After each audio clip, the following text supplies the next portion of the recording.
Il y a de la place pour tout le monde. Il y a de la place réellement pour tout le monde. C'est vrai qu'aujourd'hui, la législation, elle est un peu à la traîne sur les cahiers de charges des maisons d'hôtes et des tables d'hôtes, etc. Il faudrait que la législation elle soit plus souple. Je veux dire, la législation, à mon avis, elle doit s'occuper de deux choses. La sûreté et de la sécurité, qui sont deux choses importantes et qu'on ne peut pas laisser au secteur privé. La sécurité des personnes et la sécurité alimentaire. Et la sûreté des personnes quand elles sont dans le lieu. Le reste, c'est la loi, c'est le jeu de l'offre et de la demande. C'est la loi de l'offre et de la demande. Vous faites un produit qui correspond à une demande. Vous allez marcher, vous allez être rentable, vous allez durer. Vous faites un produit qui ne correspond à aucune demande, eh bien vous allez péricliter, vous allez disparaître. C'est tout.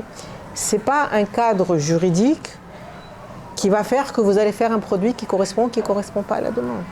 Je veux dire, vous dire aujourd'hui, il vous faut 3 chambres, 4 chambres, qu'elles soient peintes en rose, qu'il y ait 8 chaises, 4 assiettes et tout ça. Non, c'est fini ça. C'est fini. C'est fini. C'est le retour client qui va vous dire si vous êtes optimum ou pas. Donc c'est pour ça que je vous dis que la digitalisation est très importante. Il faut qu'on puisse, même la petite maison d'hôte, qu'on puisse mesurer la satisfaction de ce client. Qu'est-ce qui lui a plu, qu'est-ce qui lui a pas plu, pour qu'on puisse se corriger et monter en gamme. C'est très bien de construire un beau produit, il faut qu'il matche avec une demande, il faut qu'il soit visible.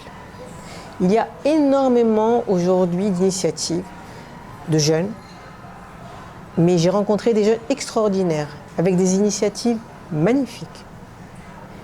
Mais malheureusement, leurs initiatives ne sont pas visibles. Donc elles n'arrivent pas jusqu'au client final, jusqu'à la demande en fait. Et là, je sais encore de la digitalisation. Il y a aussi un autre problème qui est celui du transport interurbain. Aujourd'hui, ces jeunes qui viennent en sac à dos, ils ont besoin de transport pour pouvoir aller d'une ville à l'autre. D'un transport pour aller de l'aéroport aux villes. Ça aussi, ça pose aussi un autre problème. Et tout ça, ce sont des freins justement au développement du tourisme alternatif.